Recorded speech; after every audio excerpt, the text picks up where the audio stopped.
ആരാണ്?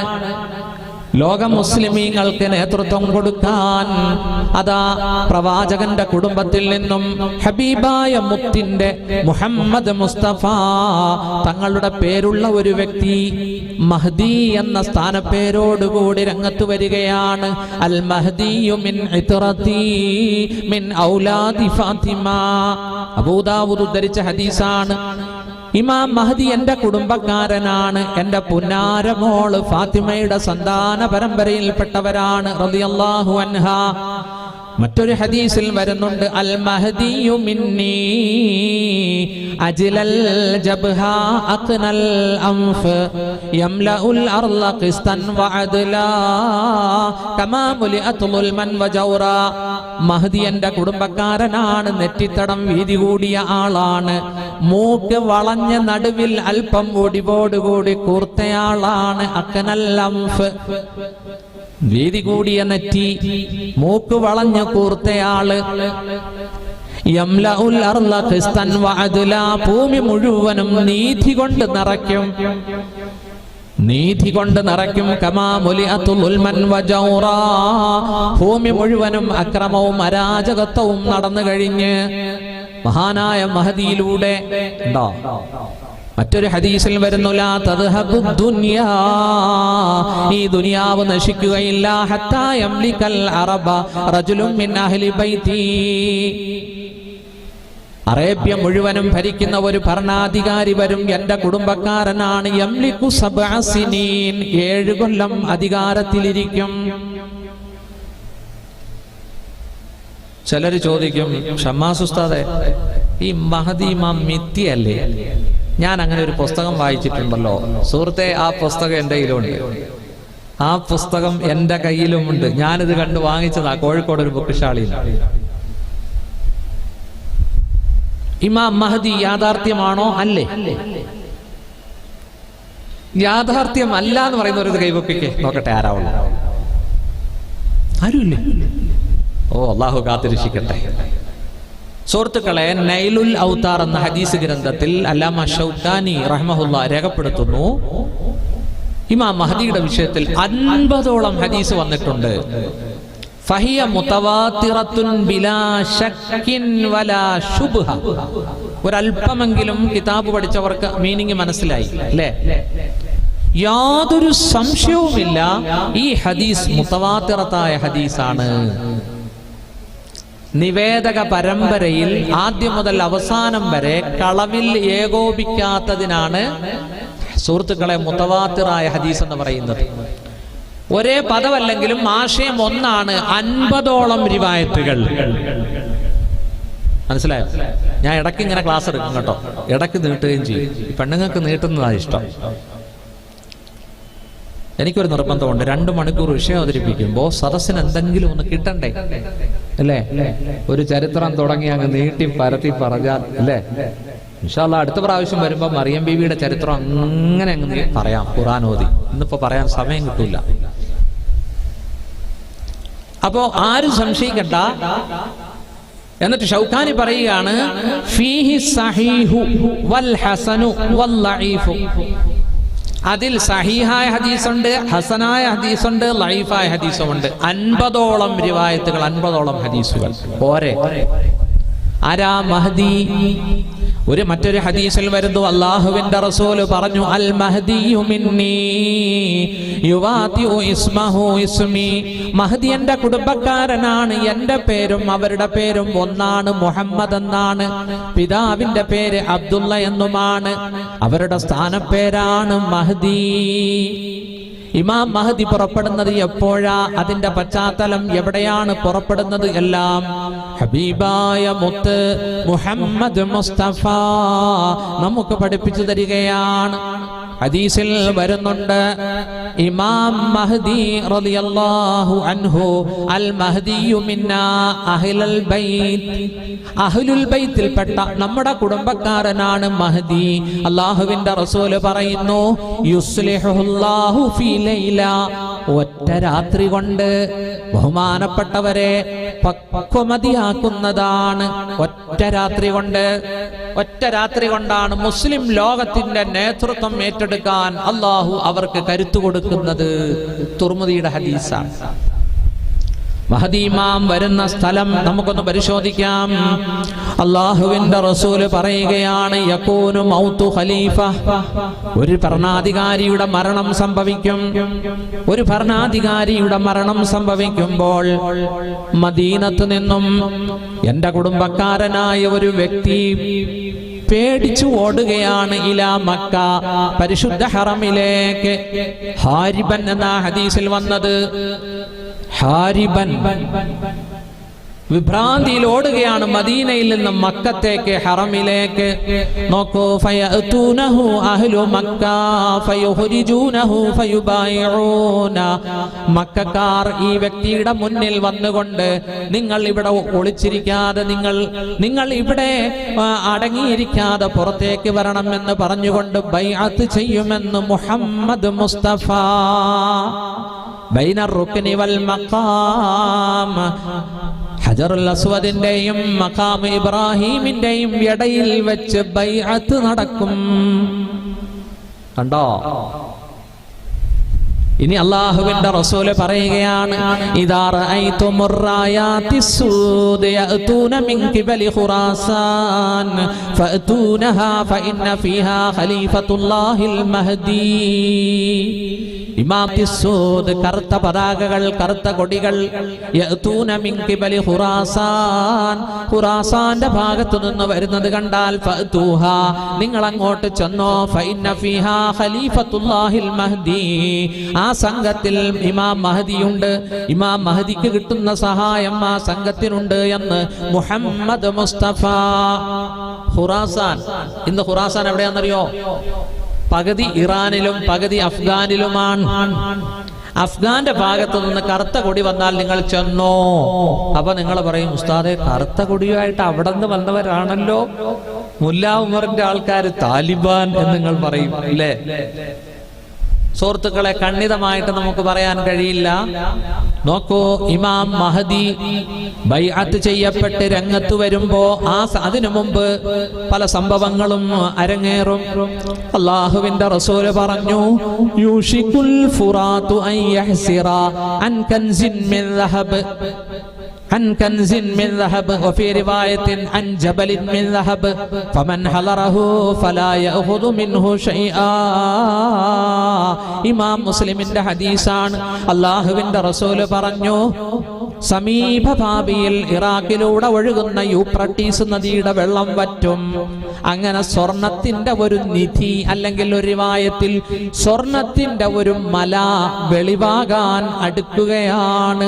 ഫമൻ ഹളറഹു, ആരെങ്കിലും ആ സ്വർണമലയുടെ അടുക്കലെത്തിയാൽ ഫലാ യഅഖുദു മിൻഹു ശൈആ, ആരും ആ പൊന്നിൽ നിന്ന് സ്വർണത്തിൽ നിന്ന് എടുത്തു പോകരുത്. മറ്റൊരു റിവായത്തിൽ അല്ലാഹുവിന്റെ റസൂല് പറഞ്ഞു, ആ സ്വർണത്തിന് വേണ്ടി 3 രാഷ്ട്രത്തലവന്മാർ അവകാശവാദം ഉന്നയിക്കും. അവർ മൂവരും കൊല്ലപ്പെടുന്നതാണ്. ആ സ്വർണമല കൈക്കലാക്കാൻ വേണ്ടി ആളുകൾ എത്തും. ഫയുഖ്തലു മിൻഹു, അവർ കൊല്ലപ്പെടും. 99 100 പേര് ഹാജരായാൽ 99 പേരും മരണപ്പെടുമെന്ന് മുഹമ്മദ് മുസ്തഫ. ഇറാഖിലൂടെ ഒഴുകുന്ന നദിയാണ് ഫുറാത്ത്, യൂഫ്രട്ടീസ് നദിയുടെ വെള്ളം വറ്റി അതിൽ സ്വർണത്തിന്റെ ഒരു മല പൊങ്ങും എന്ന് മുഹമ്മദ് മുസ്തഫ. 3 രാഷ്ട്രത്തലവന്മാർ അതിനുവേണ്ടി പോരടിക്കും. നോക്കൂ, ഇറാഖും തുർക്കിയും രംഗത്തിപ്പോ വന്നു കഴിഞ്ഞു. ഇമാം മഹദിയുടെ ആഗമനത്തോടനുബന്ധിച്ച് ഇത് ലോകത്ത് നടക്കും. കണ്ടോ പ്രിയപ്പെട്ട സഹോദരങ്ങളെ, ഇമാം മഹദി റളിയല്ലാഹു അൻഹു രംഗത്ത് വന്നു കഴിഞ്ഞാൽ ആദ്യം എതിർക്കുന്നത് മുസ്ലിം രാജ്യങ്ങളാണ്. ഗൾഫ് കൺട്രീസ്, ഗൾഫ് ജസീറത്തുൽ അറബിലെ രാജ്യങ്ങൾ തന്നെയാണ്. പ്രിയപ്പെട്ട സഹോദരങ്ങളെ, ഇമാം മഹദി അവരോട് യുദ്ധം ചെയ്യും. ഹദീസിൽ വരുന്നുണ്ട്, അല്ലാഹുവിന്റെ റസൂൽ സല്ലല്ലാഹു അലൈഹി വസല്ലം തങ്ങൾ പറഞ്ഞു, തഗ്സൂന ജസീറത്തുൽ അറബ്, നിങ്ങൾ അറേബ്യൻ ഗൾഫിനോട് യുദ്ധം ചെയ്യും, അള്ളാഹു നിങ്ങൾക്ക് ഫതഹ് തരും. പിന്നീട് നിങ്ങൾ പേർഷ്യയോട് യുദ്ധം ചെയ്യും, അള്ളാഹു നിങ്ങൾക്ക് വിജയം തരും. പിന്നീട് നിങ്ങൾ പാശ്ചാത്യ ശക്തികളോട്, യൂറോപ്പിനോട്, അമേരിക്കയോട് യുദ്ധം ചെയ്യും. അള്ളാഹു നിങ്ങൾക്ക് ഫതഹ് തരും. അൽഹംദുലില്ലാഹ്, എല്ലാവർക്കും വലിയ ആഗ്രഹമായി പടച്ചോനെ ആ കാലം വരെ ജീവിക്കണമെന്ന്, അല്ലേ? ഇമാം മഹദിയെ കാണാൻ അള്ളാഹു തൗഫീഖ് നൽകട്ടെ. സുഹൃത്തുക്കളെ, ഇമാം മഹദി രംഗത്ത് വരുമ്പോ ആദ്യം എതിർക്കുന്നത് മുസ്ലിം രാജ്യങ്ങളാണ്. ഇമാം മഹദിക്കെതിരെ ഒരു സൈന്യം രൂപപ്പെടും. ആ സൈന്യം മദീന വിട്ട് മക്കത്തേക്ക് എത്തുമ്പോൾ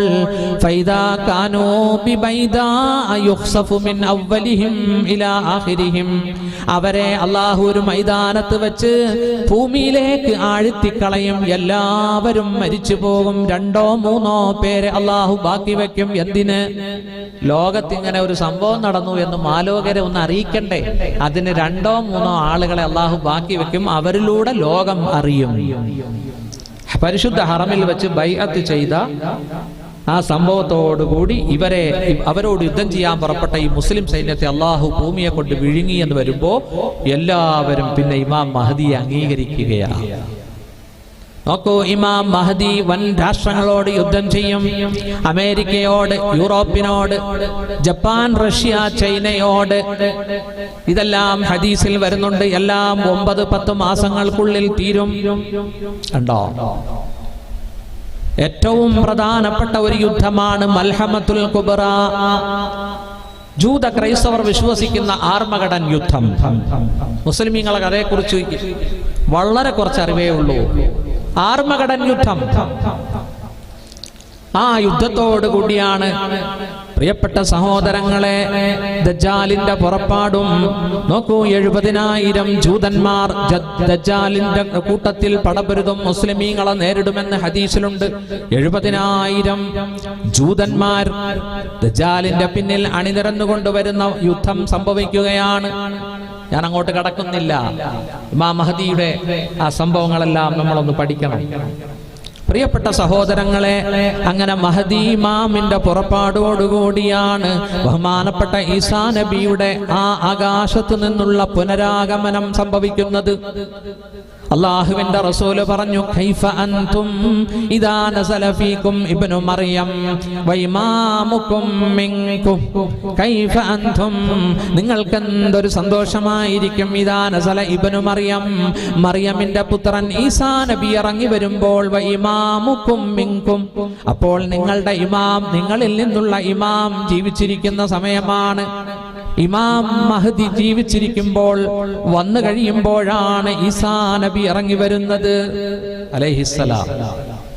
ഇമാം മുസ്ലിം ഉദ്ധരിക്കുന്ന ഹദീസിൽ വരുന്നുണ്ട്, ബഹുമാനപ്പെട്ട ഹുദൈഫത്ത് ബിൻ അസീദുൽ ഗഫാരി റളിയല്ലാഹു അൻഹു റിവായത്ത് ചെയ്യുന്നു, ഇത്തലഅൻ നബിയു അലൈനാ, പ്രവാചക പുങ്കവർ ഞങ്ങളിലേക്ക് വന്നു ഒരു ദിവസം. വനഹനു നതദാക്കർ, ഞങ്ങൾ ചർച്ച ചെയ്യുകയാണ്.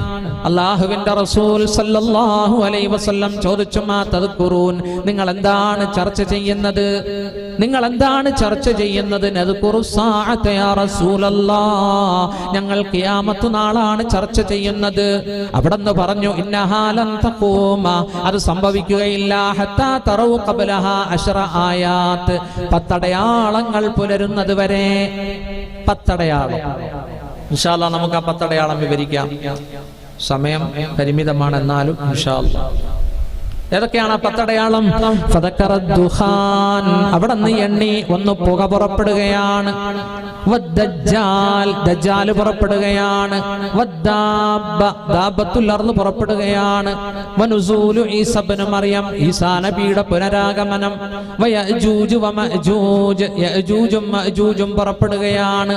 വതുലൂഉ ശംസി മിൻ മഗ്രിബിഹാ, സൂര്യൻ പടിഞ്ഞാറ് നിന്നും ഉദിക്കുകയാണ്.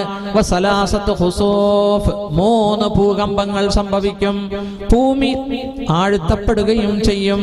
ഖസ്ഫുൻ ബിൽ ജസീറ വഖസ്ഫുൻ ബിൽ മഗ്രിബി വഖസ്ഫുൻ ബിൽ മശ്രിഖി, ഒന്ന് കിഴക്കൻ നാടുകളിൽ, ഒന്ന് അറേബ്യൻ ഉപദ്വീപിൽ, ഒന്ന് പടിഞ്ഞാറൻ രാജ്യത്ത്. 3 സ്ഥലത്ത് ഭൂകമ്പവും ഭൂമി ആഴ്ത്തലും ഉണ്ടാകും. 9 10ാമത്തത് വആഖിറു ദാലിക നാറുൻ തഖ്റുജു മിനൽ യമൻ തത്റുദുഹും ഇലാ മഹ്ശരിഹിം ഔ കമാ ഖാല അലൈഹി സ്വലാത്തു വസ്സലാം, യമനിൽ നിന്നും ഒരു തീഗോളം പുറപ്പെടുകയാണ്. പ്രപഞ്ചത്തിന്റെ ഘടന തെറ്റുന്ന 1ാമത്തെ അടയാളമാണ് ഈ തീനാളം. നോക്കൂ, ആ തീയാണ് ജനങ്ങളെ തത്റുദുഹും ഇലാ മഹ്ശരിഹിം, അവരെ മഹ്ശറിലേക്ക് കൊണ്ടുപോകുന്നത് എന്ന് മൽഹറുൽ അതം സാദിഖുൽ മസ്ദൂഖ് മുഹമ്മദ് മുസ്തഫ സ്വല്ലല്ലാഹു അലൈഹി വസല്ലം. നമുക്കത് വിശദീകരിക്കാം അല്ലേ? 10 അടയാളം നമുക്ക് വിശദീകരിക്കാം. 1ാമത്തെ അടയാളം ദുഹാൻ പുറപ്പെടും. ദുഹാൻ മീനിങ് പുക. സൂറത്ത് ദുഹാനിൽ അല്ലാഹു തആല 10, 11, 12 ആയത്തുകളിൽ ഈ അടയാളമാണ് പറയുന്നത്.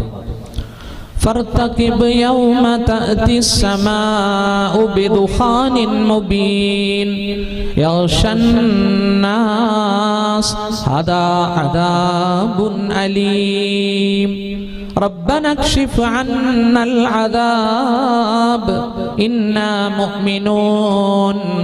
നീ പ്രതീക്ഷിച്ച ഫർതകിബ് യൗമ തഅതിസ് സമാഉ ബിദുഖാനിൻ മുബീൻ, ആകാശം കൊണ്ടുവരുന്ന ദിവസം വ്യക്തമായ ധൂമപടലത്തെ, പുകയെ. ഈ പുക ജനങ്ങളെ ആവരണം ചെയ്യും, മൂടും. ഹദാ അദാബുൻ അലീം, ഇത് വേദനാജനകമായ പണിഷ്മെന്റ് ആണ്, അദാബാണ്. റബ്ബന അക്ഷിഫ് അന്നൽ അദാബ്, അന്ന് ജനങ്ങൾ പറയും, അല്ലാഹുവേ ഞങ്ങളിൽ നിന്നും ഈ അദാബിനെ, പണിഷ്മെന്റിനെ നീ മാറ്റണമേ. ഇന്നാ മുഅ്മിനൂൻ, ഞങ്ങളിതാ വിശ്വസിക്കാം. പുക പുറപ്പെടും. ആ പുകയ്ക്ക് വല്ല പ്രസക്തിയുണ്ട്? നിങ്ങൾ പറയും, പുകയല്ലേ, വീട്ടിലെ പുകയല്ല. ഈ ദുനിയാവ് മുഴുവനും ഒരു അടുപ്പ് പോലെയാകും. ഈ ദുനിയാവ് മുഴുവനും പുക കൊണ്ട് മൂടും. 40 ദിവസം. നോക്കൂ, അന്ന് മുഅ്മിനും കാഫിറും വേർതിരിക്കപ്പെടും. അന്ന് മുഅ്മിനിന് അല്ലാഹുവിന്റെ റസൂല് പറഞ്ഞു, കസ്സുക്കാം, ഒരു ജലദോഷം പോലെ അനുഭവപ്പെടും. 40 ദിവസത്തെ ഒരു ജലദോഷം. അല്ലാഹു സലാമത്താക്കട്ടെ. മുനാഫിക്കിന്, കപടവിശ്വാസിക്ക്, നാസ്തികർക്ക്, സത്യനിഷേധികൾക്ക് അല്ലാഹുവിന്റെ റസൂല് പറയുകയാണ്, വല്ലാത്ത അസ്വസ്ഥതയുണ്ടാകും. ഈ പുക അവർ വായിലൂടെ എടുത്തിട്ട് മലദ്വാരത്തിലൂടെയും മൂക്കിലൂടെയും ചാടുന്ന അവസ്ഥയാണ്, പുറപ്പെടുവിക്കും, നിർഗളിച്ചുകൊണ്ടിരിക്കും. മനസ്സിലായില്ലേ? വായിലൂടെയും മൂക്കിലൂടെയും പുക ചാടിയാൽ 40 ദിവസം എന്തായിരിക്കും അവസ്ഥ അല്ലേ? അതുകൊണ്ട് അള്ളാഹു പറഞ്ഞത് ഹാദാ അദാബുൻ അലീം, ഇത് വേദനാജനകമായ ശിക്ഷയാണ്.